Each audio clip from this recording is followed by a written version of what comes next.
ये कहानी थोड़ी लंबी है और ऑडियो स्वरूप में है, लेकिन इसमें एक महत्वपूर्ण जीवन पाठ छिपा है। चलिए शुरू करते हैं। कहानी का नाम बुद्धिमान हाथी और चतुर चूहिया। एक घने हरे भरे जंगल में जहां तक नजर जाती थी, वहां एक शक्तिशाली हाथी रहता था, जिसका नाम गजराज था। गजराज उस जंगल का नेता था और उसकी ताकत, बुद्धिमानी और दयालुता के कारण सभी जानवर उसका सम्मान करते थे। उसके विशाल दांत सूरज की रोशनी में चमकते थे और उसकी गहरी, गूंजती हुई आवाज मीलों दूर तक सुनाई देती थी। गजराज एक न्यायप्रिय और समझदार नेता था, जो हमेशा जानवरों के बीच के झगड़े सुलझाता और यह सुनिश्चित करता कि सभी जानवर शांति और सद्भाव के साथ रहें। एक दिन, जब गजराज अपनी रोज की सैर पर जंगल में घूम रहा था, उसे अचानक एक हल्की, पतली आवाज सुनाई दी, जो मदद के लिए पुकार रही थी। उसने रुककर ध्यान से सुना। वह आवाज जमीन से आ रही थी। गजराज ने अपना विशाल सिर नीचे झुकाया और देखा कि एक छोटी सी चूहिया एक गिरी हुई शाखा के नीचे फंसी हुई थी। मदद करो, मदद करो, कोई मेरी मदद करो, चूहिया ने चीखते हुए कहा, खुद को छुड़ाने की कोशिश कर रही थी। गजराज का दिल उस असहाय जीव को देखकर पिघल गया। बिना कुछ सोचे उसने अपनी ताकतवर सूंड से धीरे से शाखा को उठाया और चूहिया को आजाद कर दिया।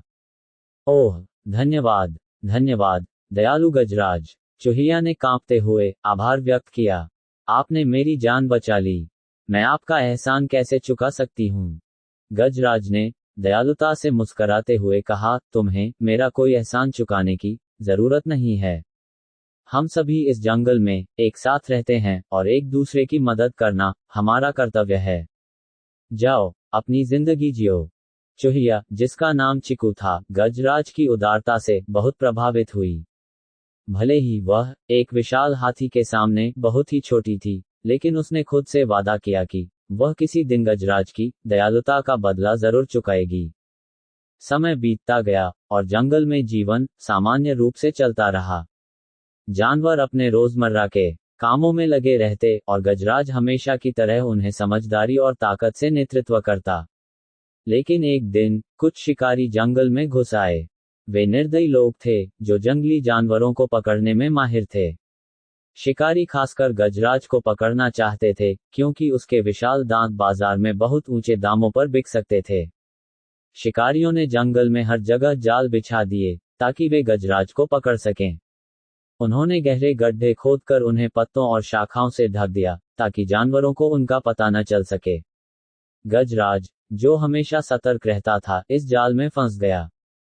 गड्ढा बहुत गहरा था और गजराज चाहे जितनी भी कोशिश करता, वह बाहर नहीं निकल पा रहा था। उसने जोर से चिंघाड़ा, उम्मीद करते हुए कि कोई उसकी आवाज सुनकर मदद के लिए आएगा। जंगल के जानवर गड्ढे के चारों ओर इकट्ठे हो गए, लेकिन कोई भी गजराज की मदद नहीं कर सका। वे सभी बहुत छोटे या कमजोर थे। चिकू, वह छोटी चूहिया जिसकी जान गजराज ने बचाई थी, भीड़ में थी। गजराज को इस तरह फंसा हुआ और असहाय देखकर चिकू के मन में एक तात्कालिकता का भाव जागा। उसने जान लिया कि उसे कुछ करना होगा, लेकिन एक छोटी सी चूहिया गजराज जैसे विशाल हाथी की कैसे मदद कर सकती थी? तभी चिकू के दिमाग में एक विचार आया। उसने जंगल के नीचे बने उन सुरंगों और बिलों को याद किया, जो चूहियों ने अपनी सुरक्षा के लिए खोदी थीं। अगर वह किसी तरह उन सुरंगों में से एक को गड्ढे के तल तक जोड़ सके, तो गजराज शायद बच सकता है। बिना समय गवाए चिकू भागकर चूहियों के गांव गई और अपने साथियों को बुलाया। उसने उन्हें स्थिति समझाई और सभी मदद के लिए तैयार हो गए। चूहियों ने तेजी से खुदाई शुरू कर दी, अपनी सुरंग को उस गड्ढे तक बढ़ाने के लिए जहां गजराज फंसा हुआ था। वे बिना रुके मेहनत कर रहे थे। उनकी छोटी छोटी टांगें मिट्टी और पत्थरों को हटाने में जुटी थीं। इसी दौरान शिकारी गड्ढे के पास पहुंचने वाले थे। उन्होंने गजराज की चिंगाड़ सुनी थी और उसकी दिशा में बढ़ रहे थे। समय तेजी से बीत रहा था। जैसे ही शिकारी गड्ढे तक पहुंचे, चिकू और बाकी चूहियों ने आखिरकार गड्ढे के तल तक खुदाई कर ली। गजराज ने उस छोटे से छेद को देखा और समझ गया कि यही उसका मौका है।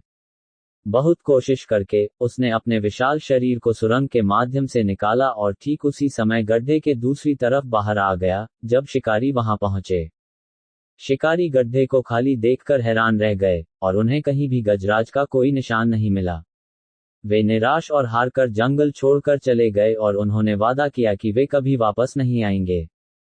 गजराज अब आजाद होकर उस छोटी चूहिया की तरफ देखा जिसने उसकी जान बचाई थी। धन्यवाद, चिकू, उसने कहा। उसकी आवाज में आभार था। तुमने अद्भुत साहस और समझदारी दिखाए। मैं हमेशा तुम्हारा ऋणी रहूंगा। चिकू ने विनम्रता से मुस्कुराते हुए कहा, मैंने वही किया जो आपने मुझे सिखाया था, गजराज। आपने मेरी जरूरत के समय मेरी मदद की, और मैं जानती थी कि मेरा कर्तव्य है कि मैं भी आपकी मदद करूं। उस दिन के बाद से गजराज और चिकू सबसे अच्छे दोस्त बन गए। भले ही उनके आकार में बहुत फर्क था, लेकिन उनके बीच आपसी सम्मान और प्रशंसा का एक मजबूत बंधन था। जंगल के अन्य जानवरों ने इस कहानी से एक महत्वपूर्ण सबक सीखा। चाहे आप कितने भी बड़े या छोटे क्यों न हो, हर किसी में फर्क लाने की शक्ति होती है। और इस प्रकार जंगल में जीवन पहले की तरह शांति और सद्भाव के साथ चलता रहा, जहां गजराज और चिकू साथ साथ नेतृत्व करते थे। ये कहानी दयालुता, आभार और एक दूसरे की मदद करने के महत्व को दर्शाती है, चाहे हम कितने भी बड़े या छोटे क्यों न हों। जब हम साहस और निस्वार्थता के साथ काम करते हैं, तो हर व्यक्ति एक महत्वपूर्ण प्रभाव डाल सकता है।